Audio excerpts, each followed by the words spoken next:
മസാലയൊന്നും വഴറ്റി കഷ്ടപ്പെടാതെ പെട്ടെന്ന് ഉണ്ടാക്കിയെടുക്കാൻ പറ്റിയ നല്ലൊരു സ്നാക്കാണ്. 2-3 മുട്ട ഉണ്ടെങ്കിൽ എളുപ്പത്തിൽ ഉണ്ടാക്കിയെടുക്കാൻ പറ്റും. എങ്ങനെയാണെന്ന് കണ്ടാലോ? അതിനായിട്ട് നമുക്കൊരു ബൗളിലേക്ക് ചെറിയ 2 സവോള പൊടിയായിട്ട് അരിഞ്ഞതിനെ ചേർത്ത് കൊടുക്കാം. ഇനി നമുക്ക് കറിവേപ്പില വേണം. കറിവേപ്പില നമുക്ക് പോയി എടുത്തിട്ട് വരാം. ഇതാണ് എൻ്റെ കറിവേപ്പ്. എനിക്ക് 3-4 കറിവേപ്പുണ്ട്.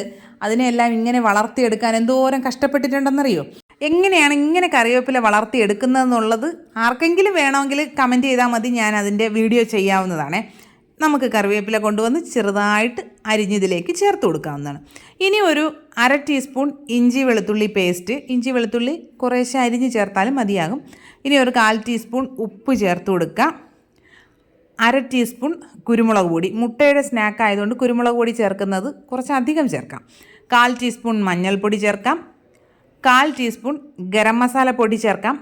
3/4 ടീസ്പൂൺ കശ്മീരി ചില്ലി പൗഡറാണ്. ഇതെല്ലാം കൂടി ചേർത്തിട്ട് കൈ വെച്ചിട്ട് നന്നായിട്ട് ഞെരടി യോജിപ്പിച്ചെടുക്കാം. ആ സവാളയിൽ നിന്നുള്ള വെള്ളമൊക്കെ ഇറങ്ങി മസാലയെല്ലാം യോജിക്കണം. ദാ ഇപ്പോൾ എല്ലാം ഒന്ന് റെഡിയായി കിട്ടിയിട്ടുണ്ട്. ഇനി നമുക്കിതിലേക്ക് ഒരു 4 മുട്ട ഞാൻ പുഴുങ്ങി എടുത്തിട്ടുണ്ട്.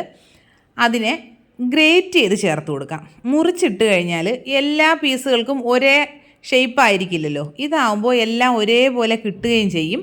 നമ്മുടെ സ്നാക്കിനൊരു നല്ല ലുക്കും കിട്ടും. നമുക്ക് മുട്ട എല്ലാം ഇതിലേക്ക് ചേർത്ത് കൊടുക്കാം. ഇതാ ഇപ്പോൾ എല്ലാം ഞാൻ ഗ്രേറ്റ് ചെയ്ത് ചേർത്തിട്ടുണ്ട്. ഇനി അതിനെ കൂടി ഒന്ന് മിക്സ് ചെയ്തെടുക്കാം. ഒരുപാട് അങ്ങോട്ട് മിക്സ് ചെയ്ത് പൊടിച്ച് കളയരുത്. ഒരു ജെൻറ്റിലായിട്ട് ഇതെല്ലാം കൂടി ഒന്ന് യോജിപ്പിച്ചെടുക്കാം. എനിക്കിതിന് എരിവ് കുറവാണ് എന്ന് തോന്നിയത് കൊണ്ട് ഞാനിതിലേക്കൊരു 1/2 ടീസ്പൂൺ കുരുമുളക് പൊടി കൂടെ ചേർക്കുന്നുണ്ട്. നിങ്ങൾക്ക് പച്ചമുളക് വേണമെങ്കിൽ ചേർക്കാവുന്നതാണേ. ഇനി ഇതിലേക്ക് 2 ടേബിൾ സ്പൂൺ ഗോതമ്പ് പൊടിയാണ് ഞാനിപ്പോൾ ചേർത്തിരിക്കുന്നത്. മൈദ വേണമെങ്കിലും ചേർക്കാം. അതെല്ലാം കൂടി ചേർത്ത് ഒന്നുകൂടി ഒന്ന് യോജിപ്പിച്ചെടുക്കുമ്പോൾ അതിങ്ങനെ ഒന്ന് ഉരുട്ടിയെടുക്കാൻ പറ്റുന്നൊരു പരുവത്തിലായി കിട്ടും. നിങ്ങൾക്ക് കയ്യിൽ മല്ലിയില ഉണ്ടെങ്കിൽ മല്ലിയില കൂടെ ചേർത്ത് കൊടുക്കാവുന്നതാണേ. നമ്മുടെ ആ മിക്സിങ് കഴിഞ്ഞിട്ടുണ്ട്. അതിനെ നമുക്ക് മാറ്റി വയ്ക്കാം. ഇനി വേറൊരു ബൗളിലേക്ക് ഒരു 1/2 കപ്പ് മൈദ എടുത്തിട്ടുണ്ട്. അതിലേക്ക് വെള്ളം കുറേശ്ശെ ഒഴിച്ചൊന്ന് മിക്സാക്കി എടുക്കാം. ആദ്യമേ ഒരുപാട് വെള്ളം ഒഴിച്ച് മിക്സ് ആക്കണ്ട. ചിലപ്പോൾ അതങ്ങ് വല്ലാണ്ട് ലൂസായി പോയാൽ പിന്നെ നമ്മൾ പൊടി ചേർക്കേണ്ടി വരുമല്ലോ. അതുകൊണ്ട് കുറേശ്ശെ ചേർത്ത് മിക്സ് ചെയ്തെടുക്കുക. ദോശമാവിനേക്കാളും കുറച്ചുകൂടി ലൂസായിട്ടുള്ളൊരു കൺസിസ്റ്റൻസി ആക്കി എടുക്കുക. പിന്നെ അതൊന്ന് കോട്ട് ചെയ്യാനായിട്ട് കുറച്ച് ബ്രെഡ് ക്രംസ് റെഡിയാക്കി വെച്ചിട്ടുണ്ട്. ഇതൊരു 3 സ്ലൈസ് ബ്രെഡ് ഒന്ന് മിക്സിയിലിട്ടൊന്ന് ക്രഷ് ചെയ്തെടുത്തതാണേ.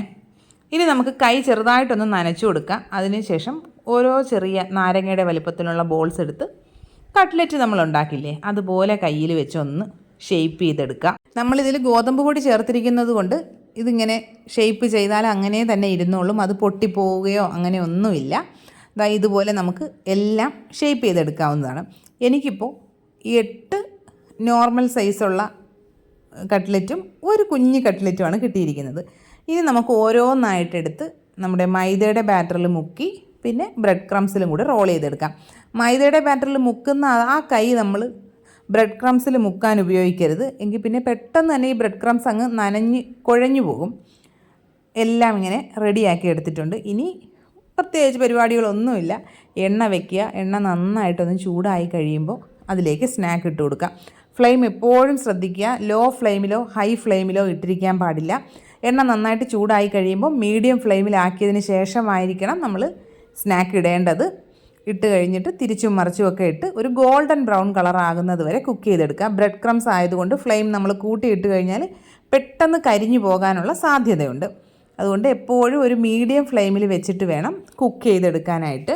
പിന്നെ നമ്മൾ മൈദയുടെ ബാറ്ററിൽ മുക്കിയിട്ട് ബ്രെഡ് ക്രംസിൽ റോൾ ചെയ്യുമ്പം എല്ലാ ഭാഗവും നന്നായിട്ട് കവറായിട്ട് വേണം എടുക്കാൻ. അല്ലെങ്കിൽ മുട്ടയാണ് നമ്മളിതിൽ ഗ്രേറ്റ് ചെയ്ത് ചേർത്തിരിക്കുന്നത്. അതുകൊണ്ട് ഡയറക്റ്റ് മുട്ട എണ്ണയിലേക്ക് മുങ്ങിക്കഴിഞ്ഞാൽ അത് നന്നായിട്ട് പൊട്ടിത്തെറിക്കും. അതുകൊണ്ട് അത് ശ്രദ്ധിച്ചോളുക. നന്നായിട്ട് ബ്രെഡ് ക്രംസ് വെച്ച് കോട്ട് ചെയ്തെടുക്കാം.